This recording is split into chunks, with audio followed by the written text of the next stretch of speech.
أعوذ بالله من الشيطان الرجيم. بسم الله الرحمن الرحيم. قل يا أيها الكافرون لا أعبد ما تعبدون ولا أنتم عابدون ما أعبد ولا أنا عابد ما عبدتم ولا أنتم عابدون ما أعبد لكم دينكم ولي دين. صدق اللہ العظیم.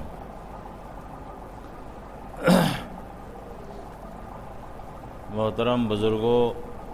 اور دینی و ایمانی بھائیوں،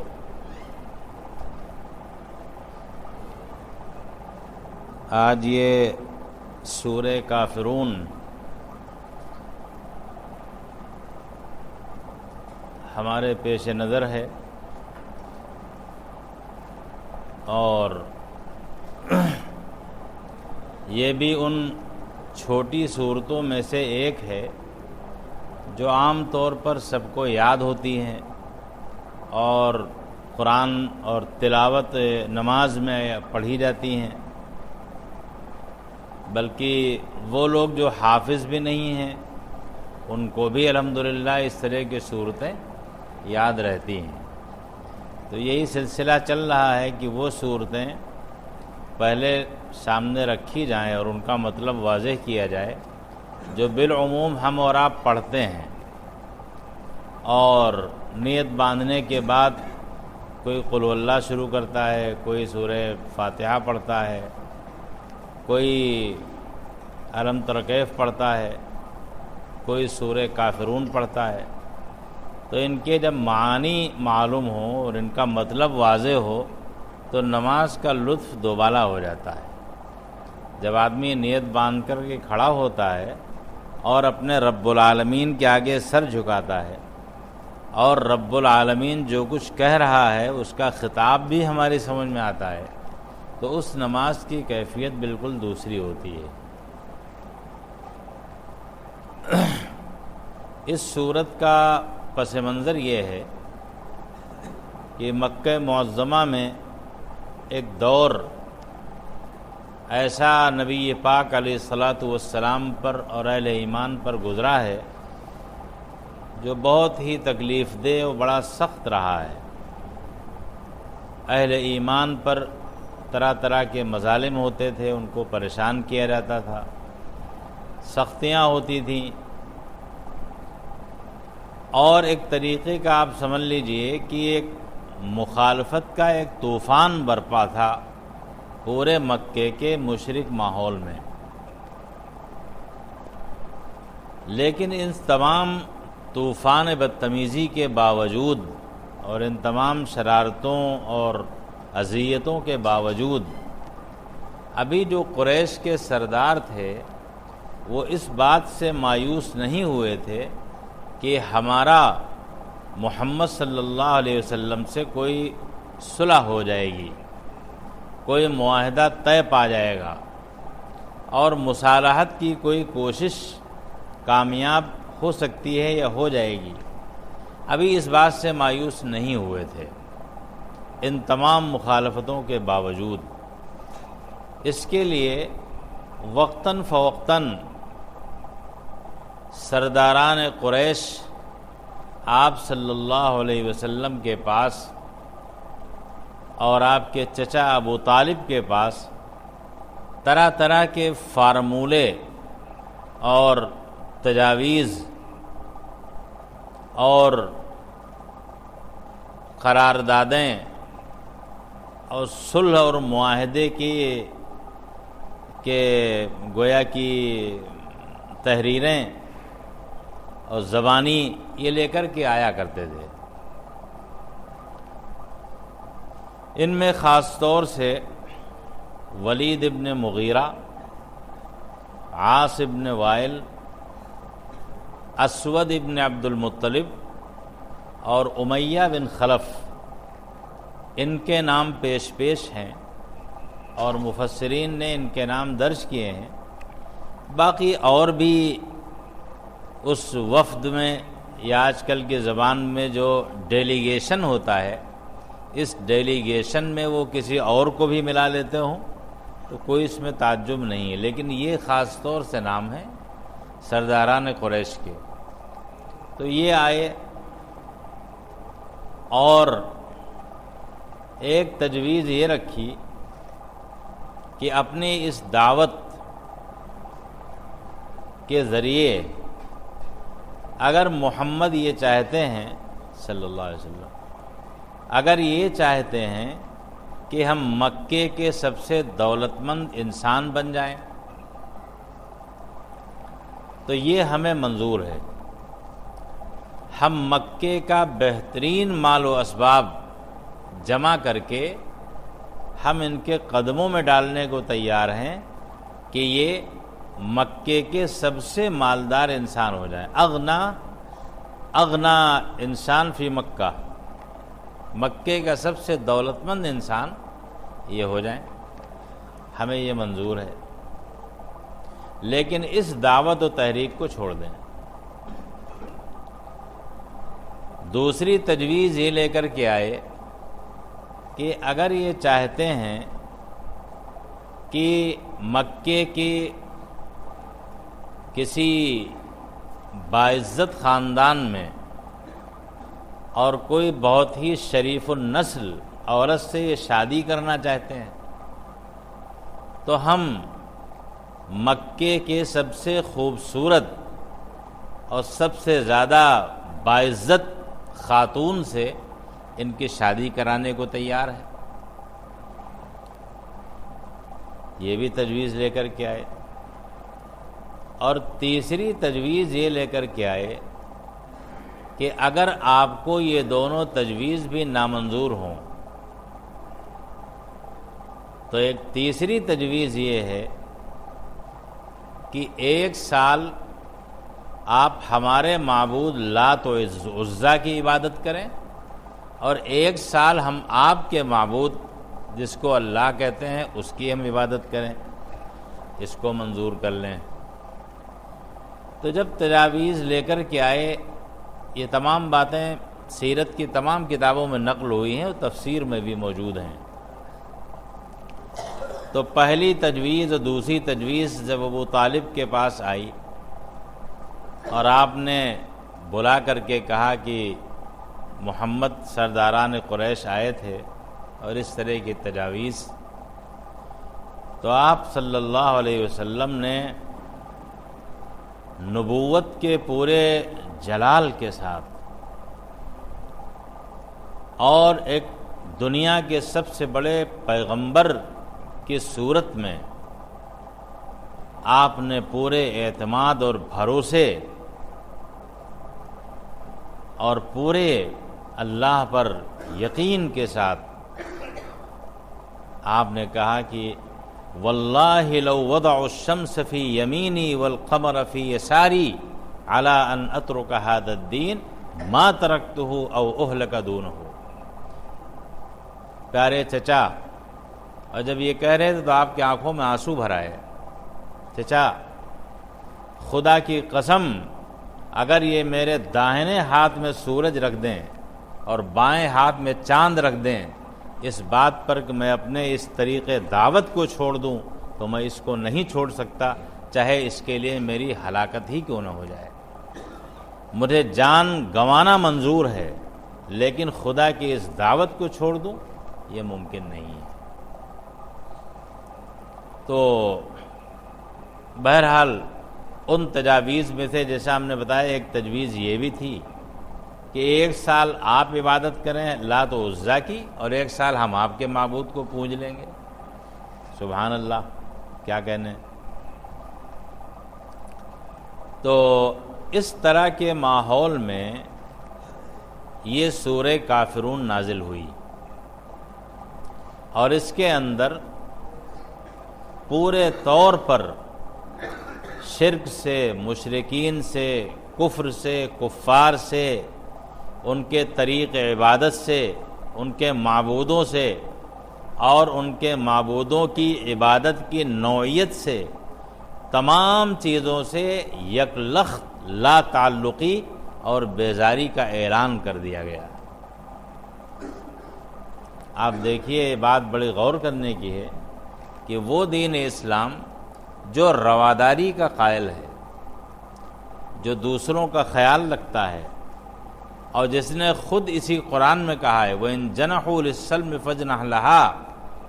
اگر یہ کفار صلح کی کوئی بات کریں، صلح و صفائی کی باہم، تو آپ بھی اس کو اختیار کر لیجئے، اس میں کوئی حرج نہیں ہے۔ اور بہت سی ایسی شکلیں رواداری کی بتائی ہیں جہاں پر رواداری برتی جائے، لیکن جہاں مسئلہ شرک کا ہو، مشرکین کا ہو، جہاں مسئلہ کفر کا ہو، کفار کا ہو، جہاں مسئلہ طریق عبادت کا ہو، جہاں مسئلہ وحدانیت کا اور اللہ کی ذات و صفات میں شریک بنانے کا ہو، جہاں مسئلہ الوہیت کا ہو، یہ وہ تمام چیزیں ہیں جو ہمارے اعمال نہیں ہیں، انسانی اعمال، بلکہ یہ وہ اعمال ہیں جس سے ہمارا کوئی تعلق ہی نہیں ہے۔ یہ سارے کے سارے وہ اعمال ہیں جو ہماری انسانی طاقت سے باہر ہیں، یہ خدا اور اس کے بندے کے درمیان ہیں، یہ معبود اور عابد کے درمیان ہے، یہ مسجود اور ساجد کے درمیان ہے۔ ہم انسان اس کے بارے میں فیصلہ لینے والے نہیں ہیں، اس کا فیصلہ وہی لے گا، وہی رہنمائی کرے گا، وہی بتائے گا کہ کیا ہونا ہے اور کیا نہیں ہونا ہے۔ اس لیے اپنے تمام اسلام کی رواداریوں کے باوجود اور نبی پاک علیہ الصلاۃ والسلام کی ساری رحمت للعالمینی کے باوجود، اور وہ ذات جو اتنی مبارک اور اتنی انسانیت پر شفیق و مہربان کہ اس کی شفقت و مہربانی سے انسان کیا، حیوانات، جمادات، نباتات سب کو فیض پہنچا ہے، لیکن جہاں مسئلہ شرک و کفر کا آ جائے، وہی ذات گرامی سراپا فولاد بن جاتی ہے اور پوری سختی سے بات کرتی ہے، اور حکم الہی کو اس وقت کے کفار کے لیے بھی اور رہتی دنیا تک کے کفار کے لیے بھی ہمیشہ ہمیش کی برات کا اعلان کر دیا گیا کہ ہمارا شرک سے کوئی تعلق نہیں، تم موحد نہیں بن سکتے، میں مشرک نہیں بن سکتا، تم اللہ کی عبادت نہیں کر سکتے، میں تمہارے بتوں کی پوجا نہیں کر سکتا، ہمارا مذہب دوسرا ہے، تمہارا مذہب دوسرا ہے، ہمارا طریق عبادت دوسرا ہے، تمہارا طریق عبادت دوسرا ہے، اس لیے دونوں میں کوئی اشتراک نہیں۔ یہ دونوں ایسے دریا ہیں جن کا ملاپ ہے ہی نہیں، یہاں کوئی سنگم نہیں ہے، یہ ایک الگ بہتا ہے، ایک الگ بہتا ہے۔ شرک کے ڈانڈے توحید سے نہیں ملتے، توحید کے ڈانڈے شرک سے نہیں ملتے، کفر الگ ہے، اسلام الگ ہے، اور خدا واحد کی عبادت اور ہے، اور خدا ایک مجموعے کی عبادت اور ہے۔ میں نہ تو ان معبودوں کی عبادت کر سکتا ہوں جن کی تم کرتے ہو، نہ اس طریق عبادت کو اختیار کر سکتا ہوں جس طریق عبادت کو تم نے اختیار کر رکھا ہے۔ ہمارا تمہارا بالکل برات کا اعلان ہے، شرک الگ ہے اور توحید الگ ہے، کفر الگ ہے، اسلام الگ ہے، ہماری عبادت الگ ہے، تمہاری عبادت الگ ہے، تم اپنے عبادت کی سزا تم بھگتو گے اور اپنی عبادت کی جزا ہم کو ملے گی۔ جس نوعیت کی میری عبادت ہے وہ تمہاری نہیں ہے، اور جو تمہاری ہے وہ میری کبھی ہو نہیں سکتی۔ اس لیے ہمارا تمہارا کوئی معاملہ یکساں ہو جائے، کوئی مصالحت ہو جائے، کسی فارمولے کو اختیار کر لیں، کسی قرارداد کو ہم مان لیں اور اس کو اختیار کر لیں، یہ نہیں ہو سکتا، اس کی کوئی صورت ممکن نہیں ہے۔ اس کا اعلان کیا گیا ہے اس صورت کے اندر۔ اللہ تعالیٰ فرماتا ہے قل، اے محمد صلی اللہ علیہ وسلم، آپ کہہ دیجئے، آپ کہہ دیجئے صاف صاف علی الاعلان، یا ایھا الکافرون، اے کافرو، اے منکرو۔ یہاں پر جب قرآن کسی کو بھی کافر کے لفظ سے یاد کرتا ہے تو کافر کوئی گالی نہیں ہے جو دی جاتی ہے اس شخص کو جو کافر ہے۔ کافر کے معنی ہوتے ہیں منکر کے، انکار کرنے والا،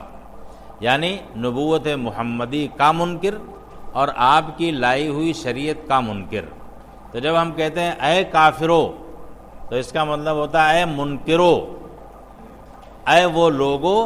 جن کو نبوت محمدی تسلیم نہیں ہے اور جن کو آپ کا لایا ہوا دین تسلیم نہیں ہے، اے وہ لوگوں، اے انکاریو، اے منکرو، لا اعبد ما تعبدون، میں اس کی عبادت نہیں کرتا جس کی عبادت تم کرتے ہو۔ لا اعبد ما تعبدون ولا انتم عابدون ما اعبد، اور نہ تم اس کی عبادت کر سکتے ہو، کرنے والے ہو جس کی عبادت میں کر رہا ہوں۔ ولا انتم عابدون ما اعبد ولا انا عابد ما عبدتم، اور نہ میں نے اس کی عبادت کی ہے اور نہ آئندہ کروں گا۔ ولا انا عابد ولا انتم عابدون ما اعبد، اور نہ تم آئندہ بھی اس کی عبادت کر سکو گے جس کی عبادت میں کر رہا ہوں۔ مطلب یہ ہے فی الحال تم جس کی عبادت کرتے ہو اور فی الحال میں جس کی عبادت کر رہا ہوں، یہ دونوں الگ الگ ہیں۔ تمہاری عبادت کی چیزیں الگ ہیں، تمہارے معبود الگ ہیں اور ہمارا معبود الگ ہے۔ تمہارا طریق عبادت الگ ہے، ہمارا طریق عبادت الگ ہے، اور آئندہ بھی میں اس کی عبادت نہیں کرنے والا جس کی عبادت تم کرتے ہو، اور نہ تم اس کی عبادت کرنے والے ہو جس کی عبادت میں کر رہا ہوں۔ لہذا صاف سن لو، لکم دینکم ولی دین، تمہارا دین تمہارے ساتھ ہے اور میرا دین میرے ساتھ ہے۔ اس میں دونوں باتیں آ گئیں، تمہارا معبود تمہیں مبارک اور تمہارا طریق عبادت تمہیں مبارک، اور ہمارا دین ہمارے لیے ہے اور ہمارا معبود ہمارے لیے ہے۔ ہمیں اپنی عبادت کی جزا ملے گی اور تمہیں بھی اپنی عبادت کی اور اپنے کیے کی سزا ملنے والی ہے، وہ ملے گی۔ لکم دینکم ولی دین۔ تو ایک بات تو یہاں پر یہ سمجھنے کی ہے، جب قرآن یہ کہتا ہے کہ ایھا الکافرون، اے کافرو، تو یہ کوئی گالی نہیں ہے۔ جس کو ایک لفظ انگریزی میں آتا ہے بلیور اور ان بلیور، یعنی ماننے والا یعنی مومن بلیور ہوا، ان بلیور کافر ہوا، تسلیم کرنے والا اور تسلیم نہ کرنے والا۔ لہذا کوئی یہ گالی یا کوئی برا لفظ نہیں ہے، نمبر ایک۔ نمبر دو یہ کہ یہاں پر کافرون کہا ہے، مشرکون نہیں کہا ہے۔ اگر مشرکون کہا جاتا تو یہ شبہ ہو سکتا تھا کہ اس وقت جو مکے کے مشرک پائے جاتے ہیں وہی مخاطب ہیں۔ کافرون کہنے کا مطلب یہ ہے کہ آپ صلی اللہ علیہ وسلم کی نبوت کے جو منکرین آج ہیں اور قیامت تک ہوں گے، اسی طریقے سے جس نوعیت کا بھی انکار ہوگا نبوت محمدی کا اور آپ کی لائی ہوئی شریعت و تعلیمات کا،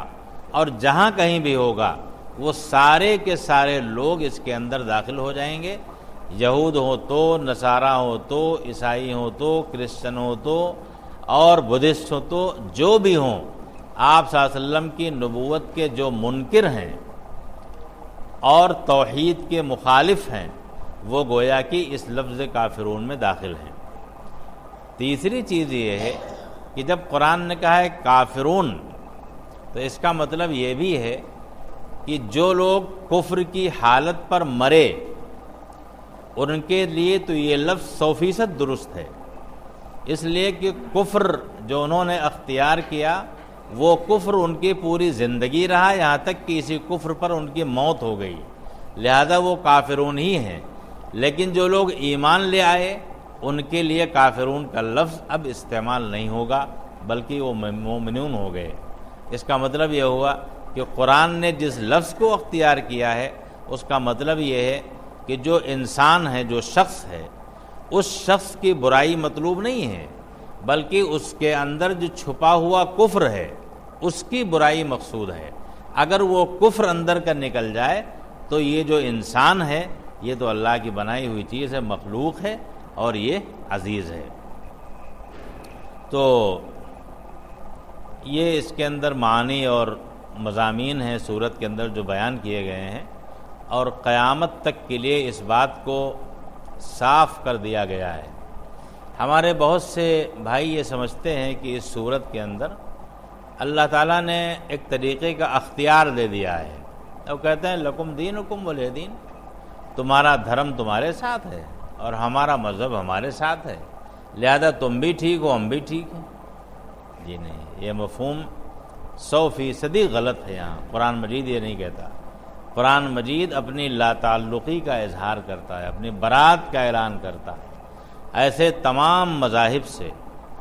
ایسے تمام معبودان باطل سے، ایسے ان تمام طریقوں سے جس کے اندر شرک کا اور کفر کا شائبہ پایا جاتا ہے، ان تمام طرزہائے عبادت سے جو دنیا کے مختلف حصوں میں اختیار کیے جاتے ہیں، ان تمام سے اور رہتی دنیا تک کے لیے علل اعلان یہ بات کہی گئی ہے کہ جہاں کہیں بھی شرک ہوگا وہاں توحید نہیں ہو سکتا، جہاں کفر ہوگا وہاں اسلام نہیں ہو سکتا، نبوت محمدی کا منکر بھی ہو اور وہ مومن بھی ہو ایسا نہیں ہو سکتا۔ یہ نہیں ہو سکتا کہ مشرک کے مشرک بنے رہو اور مومن کے مومن بنے رہو، دونوں میں کوئی جوڑ، کوئی ربط، کوئی بھی ایسا راستہ نہیں ہے جو ان دونوں راستوں کو آپس میں ملانے والا ہو۔ دونوں راستے الگ ہیں، توحید الگ ہے اور جناب والا شرک الگ ہے، کفر الگ ہے، اسلام الگ ہے۔ اسلام کی تعلیمات صاف ستھری ہیں، بالکل واضح ہیں۔ اسلام رواداری کا قائل ہے، غیر مسلموں کے ساتھ اچھے تعلقات اور سلوک کا قائل ہے۔ اگر وہ پڑوسی ہیں تو پڑوسیوں کا حق جس طرح مسلمانوں کا ہے اسی طریقے سے غیر مسلموں کا بھی ہے۔ اگر وہ آپ کے پڑوس میں ہیں تو ان کا بھی ویسے ہی حق بنتا ہے جیسے آپ کا حق بنتا ہے۔ لیکن اسی کے ساتھ ساتھ جہاں پر معاملہ آ جائے گا کفر کا، شرک کا، عبادت کا، پوجا پاٹ کا، معبودان باطل کی عبادت کا، کسی بھی سیاسی نظریے کا جس میں شرک پایا جاتا ہو، اور کسی طاغوت کا اور کسی ایسے حکم کا جو اللہ کے حکم سے ٹکراتا ہو، کسی ایسے بل کا، کسی ایسے لا کا، قانون کا،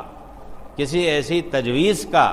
جو اللہ کی وحدانیت سے، اس کی الوہیت سے، اس کی عبادت سے، اس کے نظام شریعت سے ٹکرانے والا ہو، صاف اس کے بارے میں اعلان ہے کہ وہ ہمیں منظور نہیں۔ نبی پاک علیہ الصلاۃ والسلام کا یہی نمونہ ہے، یہی اسوہ ہے، اور آپ نے علل اعلان کہہ دیا یا ایھا الکافرون، اے منکرو، اے انکاریو، اے وہ لوگو جو نبوت محمدی کے منکر ہو، جو اللہ کی لائی ہوئی شریعت کے مخالف اور منکر ہو، دشمن ہو، صاف سن لو، جس کی تم عبادت کرتے ہو میں نہیں کرتا، اور جس کی تم عبادت کرنے والے نہیں ہو آئندہ بھی، میں بھی اس کی عبادت کرنے والا نہیں ہوں۔ میرا معبود الگ، تمہارا معبود الگ، میرا طریق عبادت الگ، تمہارا طریق عبادت الگ، لہذا ہم اپنے کیے کی جو بھی جزا ہوگی وہ ہمیں ملے گی، اور تمہارے کیے کی جو بھی سزا ہوگی وہ تم کو مل کر کے رہے گی۔ دونوں راستے جدا جدا ہیں اور دونوں طریق الگ الگ ہیں، بیچ میں کوئی ایسا راستہ نہیں ہے جو دونوں کو ملا سکے۔ اس لیے اس کو خوب سمجھ لینا چاہیے اور ہمیشہ کے لیے سمجھ لینا چاہیے۔ توحید ایک ایسا واضح اور صاف ستھرا راستہ ہے جس میں کوئی ملاوٹ نہیں ہے۔ اللہ رب العزت کو یہ گوارا نہیں ہے، اس کی غیرت کو اور اس کی کبریائی کو، اس کی عظمت کو، اس کے جلال کو، یہ بات گوارا نہیں ہے کہ اس کے ساتھ کسی کو بھی جوڑا جائے۔ اس کو یہ گوارا نہیں ہے کہ عبادت کسی اور کی جائے۔ اس کو یہ گوارا نہیں ہے کہ اس کے نبی پر ایمان نہ لایا جائے۔ اس کو یہ گوارا نہیں ہے کہ اس کی بھیجی ہوئی شریعت کو اختیار نہ کیا جائے۔ یہ اللہ تعالیٰ کو گوارا نہیں ہے۔ صاف ستھری بالکل دو ٹوک بات ہے، واضح بات ہے، جس میں کوئی بھی نہ غموض ہے، نہ اجمال ہے، نہ ابہام ہے، اور نہ کوئی اس میں دھندلکا ہے کہ اس سے تصویر صاف نہ ہو رہی ہو۔ لہذا میرے بھائیوں خوب سمجھ لیجئے، توحید کا راستہ بالکل جدا ہے۔ اللہ ایک ہے، اکیلا ہے، بلا شرکت غیرے، اس پوری کائنات کا خالق ہے، پوری کائنات اس کی مٹھی میں ہے۔ وہ جب فرماتا ہے والارض جمیعا قبضتہ والسماوات مطویات بیمینہ، ساری کائنات اس کی مٹھی میں ہے اور سارے آسمان و زمین اس کے ہاتھ میں اس طرح سے ہیں جیسے وہ چاہتا ہے اس کو چلاتا ہے۔ تنہا تصرف اسی کا چلتا ہے، ارادہ و منشا اسی کا کام کرتا ہے۔ کوئی ذرہ اس کی مرضی کے بغیر اڑ نہیں سکتا، کوئی پتا اس کی اجازت کے بغیر ہل نہیں سکتا، اس کا کوئی ساجی نہیں ہے، کوئی شریک نہیں، کوئی اس کو سہارا دینے والا نہیں، اس کو کوئی ضرورت ہے، کسی کی کوئی احتیاج نہیں ہے۔ اللہ سبحانہ و تعالیٰ بے نیاز ہے، پوری کائنات سے بے نیاز ہے، ساری دنیا سے بے نیاز ہے۔ ایک روایت میں آتا ہے کہ اگر پوری کائنات پوری زندگی سجدے میں پڑی رہے تو اللہ کی عظمت میں بال کے برابر بھی اضافہ نہیں ہوگا، اور ساری دنیا منہ پھیر لے تو اللہ کی ملکیت میں اور اس کی عظمت میں رائی کے دانے کے برابر اس کا کوئی نقصان نہیں، اتنی بھی کمی نہیں جتنا سوئی کو آپ سمندر میں ڈبوئے اور اس میں پانی جو آتا ہے اتنا بھی نقص پیدا ہونے والا نہیں۔ اللہ سبحانہ و تعالیٰ کی ذات اس معاملے میں بہت غیور ہے، اس کی کبریائی، اس کی عظمت، اس کا جلال ایسا ہے کہ وہ کسی کی شرکت کو برداشت نہیں کرتا۔ وہ بلا شرکت غیرے، جس طرح پوری کائنات کا خالق ہے ایسے ہی بلا شرکت غیرے پوری کائنات کا معبود بھی ہے۔ اس کو یہ گوارا نہیں کہ اس کے ساتھ عبادت میں کوئی شریک ہو، جس طرح اس کو یہ گوارا نہیں کہ تخلیق کائنات میں کسی کو شریک مانا جائے، کلی طور پر یا جزوی طور پر، آدھا تیہا، تھوڑا زیادہ، ہلکا پھلکا، اکثر کثرت، کوئی چیز نہیں۔ اللہ سبحانہ و تعالیٰ ان تمام چیزوں سے بے نیاز ہے، لہذا اس کے اندر توحید کا سبق بھی ہے، اس کو اختیار کرنے کا حکم بھی ہے، اور اسی کے ساتھ ساتھ شرک سے اور کفر سے برات کا صاف اعلان ہے، معبودان باطل سے برات کا اعلان ہے، ان کے طریقہ عبادت سے برات کا اعلان ہے، اور اسلام کی صاف ستھرا تعلیمات کو وضاحت کیا گیا ہے، وضاحت سے بیان کیا گیا ہے۔ اس صورت کے بڑے فضائل بھی آئے ہیں احادیث میں۔ نبی پاک علیہ الصلاۃ والسلام کی عادت شریفہ یہ تھی، حضرت عائشہ رضی اللہ تعالی عنہ سے روایت ہے کہ ان صورتوں کی اہمیت کی وجہ سے آپ علیہ الصلاۃ والسلام فجر کی 2 سنتوں میں اور مغرب کے بعد کی 2 سنتوں میں سورہ کافرون پڑھا کرتے تھے اور سورہ اخلاص، ایک پہلی رکعت میں سورہ کافرون، دوسری میں سورہ اخلاص۔ تو یہ فجر کی سنتوں میں بھی آپ کا معمول تھا، اور یہ مغرب کے بعد کی جو 2 سنتیں ہوتی ان میں بھی یہ معمول تھا۔ بعض روایات میں آتا ہے کہ کسی نے عرض کیا یا رسول اللہ ہمیں کچھ بتا دیجئے کہ ہم پڑھ لیا کریں، تو آپ نے فرمایا سورہ کافرون پڑھ لیا کرو، سوتے وقت جب تم سونے کے لیے جاؤ بستر پر تو لیٹنے سے پہلے پڑھ کر کے اس کو دم کر لو، تو انشاءاللہ اگر تمہارا انتقال ہوگا تو توحید پر تمہارا انتقال ہوگا، اور اللہ کے ہاں گواہی دی جائے گی کہ یہ شخص موحد ہے۔ اسی طریقے سے آپ صلی اللہ علیہ وسلم سے روایت ہے کہ مرتبہ آپ نے فرمایا کہ کیا تم لوگ یہ چاہتے ہو کہ جب تم سفر میں جاؤ تو سب سے زیادہ کامیاب اور بامراد و خوشحال واپس آؤ تجارت کے سفر میں؟ تو فرمایا کہ کیوں نہیں، ہم تو یہ چاہتے ہیں۔ حضرت جبیر ابن مطعم کی روایت ہے، تو کہا کیوں نہیں؟ کہا کہ یہ آخر کی جو 5 صورتیں ہیں، یعنی سورہ کافرون، سورہ اس سے پہلے سورہ کافرون سے لے کر کے سورہ ناس تک کی جو صورتیں ہیں ان کو پڑھ لیا کرو، انشاءاللہ تعالیٰ تم سب سے زیادہ خوشحال لوٹو گے۔ تو صحابی کی روایت ہے کہ جب ہم جاتے تھے سفر تجارت میں تو بڑے خستہ حال ہوتے تھے، ہماری حالت بہت خستہ ہوتی تھی، لیکن جب ہم واپس آئے تو ہم سب سے زیادہ خوشحال اور بامراد لوٹے، اس لیے کہ نبی پاک صلی اللہ علیہ وسلم کی اس وصیت اور ارشاد پر ہم نے عمل کیا۔ تو اس کا بھی اہتمام ہونا چاہیے کہ سونے سے پہلے جب بستر پہ جائیں تو اس کو پڑھ کر کے دم کر لیں، سورہ اخلاص ملا لیں، معوذتین قل اعوذ برب الفلق قل اعوذ برب الناس ملا لیں، اور بہتر ہے درود شریف کا اہتمام کریں۔ اسی کے ساتھ جب آپ تجارت پیشہ جو لوگ ہیں تجارت کے لیے نکلیں تو اس کا ورد کریں، پڑھنے کا اہتمام کریں، اللہ تعالیٰ اس کے ذریعے سے خوشحالی لائے گا۔ اور سب سے اہم بات جو ہے وہ یہی ہے کہ اس کے تلاوت کرنے والا، اہتمام کرنے والا انشاءاللہ اس کا جس وقت بھی وقت موعود آئے گا اس کا،